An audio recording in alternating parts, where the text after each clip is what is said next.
Bonsoir et bienvenue dans Question Directe. Je reçois ce soir Dominique Théophile, le sénateur de Guadeloupe et aussi conseiller régional. Bonsoir. Bonsoir. Alors Victorin Lurel, un autre sénateur, a tweeté récemment « On s'amuse bien au conseil régional de Guadeloupe, menterie et fouterie à gogo, un foutriquet rageur et rancunier engageant même ses enfants, un virilocentriste épanoui et réjoui ». Alors il faut relire Alfred Jarry. Il fait référence évidemment à l'affaire Taille-Pierre. Alors est-ce qu'avec cette affaire, la majorité régionale de travail n'est pas tombée dans l'absurde et a fait voler en éclats sa crédibilité sur le plan de son action politique? C'est la diarrhée verbale, cela, et on connaît Lurel. Bon, il n'a pas encore accepté sa défaite, il faut qu'il l'accepte un jour. Mais en tout cas, au conseil régional, dans l'équipe, nous travaillons, nous sommes attelés à la même charrette, nous avons un objectif basé sur un programme.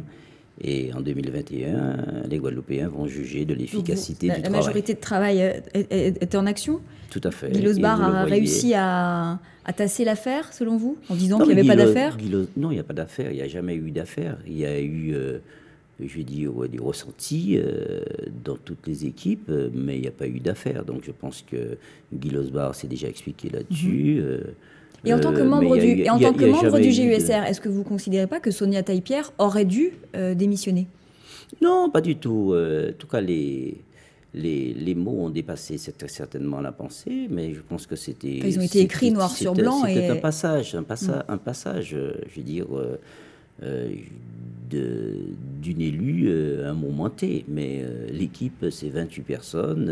Donc là, sa position au sein de la majorité reste tenable. Les choses sont entrées dans l'ordre, le travail continue. Nous sommes sur beaucoup de sujets. Nous venons de voter le PPI. Nous sommes sur des grands chantiers. Le président Chalus se déplace beaucoup ces jours-ci pour rencontrer les ministères en lien avec nous-mêmes. Nous sommes les parlementaires. Récemment, nous étions ensemble, que ce soit avec Olivier Servois et moi-même. Nous avons discuté des sujets. Et donc la majorité existe encore. Nous avons une stratégie qui consiste à en tout cas faire mieux qu'auparavant. Et nous sommes dans une fenêtre de tir aujourd'hui où la parole est libérée. Donc c'est pour cela que... Chacun peut s'exprimer comme il veut. Quand on veut vendre un cabri en Guadeloupe aujourd'hui, on dit qu'on a un bœuf.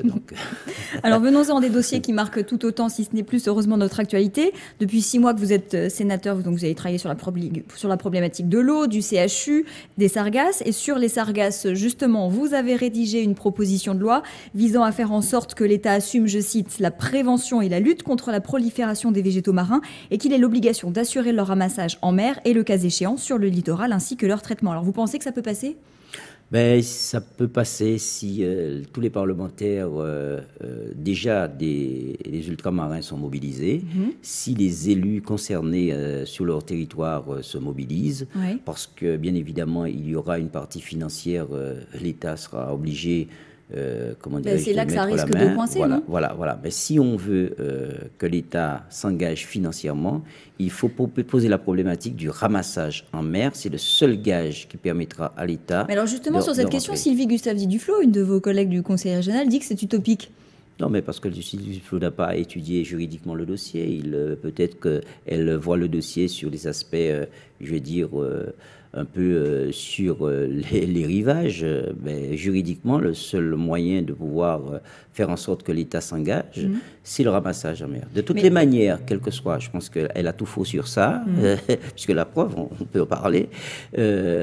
Quand les algues elle dit que sargasses... ça reviendrait à ramasser plus d'eau que de sargasses, finalement. Ben non, aujourd'hui, on ramasse plus de sable que de sargasses. Et le sable, on sait comment que c'est important pour les plages. On ne ramasse pas plus d'eau, la mer est intarissable. Donc, c'est presque un non-sens ça.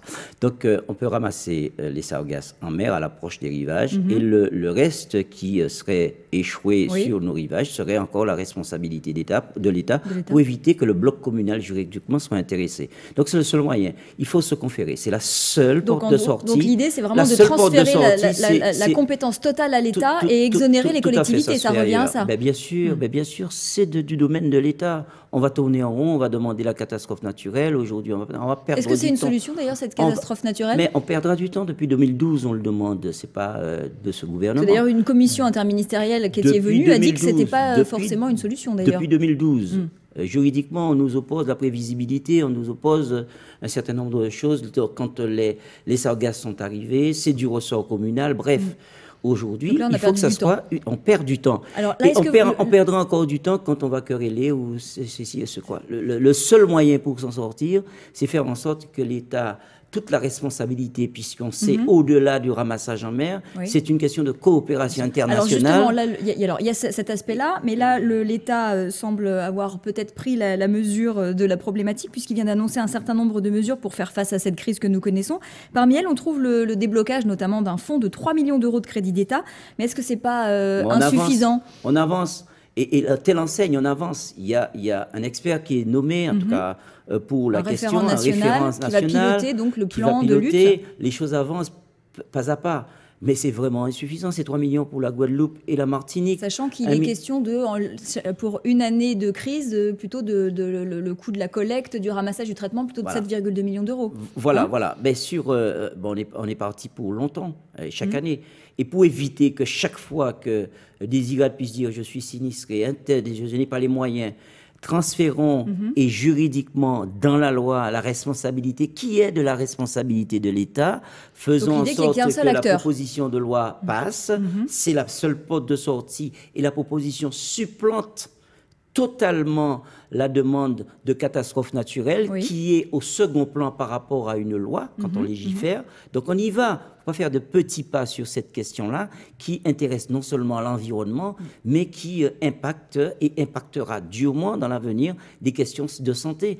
Donc, je pense qu'il faut être tête collée là-dessus, comme disent les Haïtiens, et faire en sorte que nous puissions parler. Mais il n'y a pas d'expert. Chacun est expert, qu'on peut pas, on peut pas. Je peux dire, laissons les choses dans les mains de ceux qui savent et ceux qui étudient la chose juridiquement et de point de vue, je veux dire, le côté traitement de ces questions-là. Chacun a sa petite solution. On parle même donc en tout cas, on finira par aboutir à une solution. Mais on perdra du temps.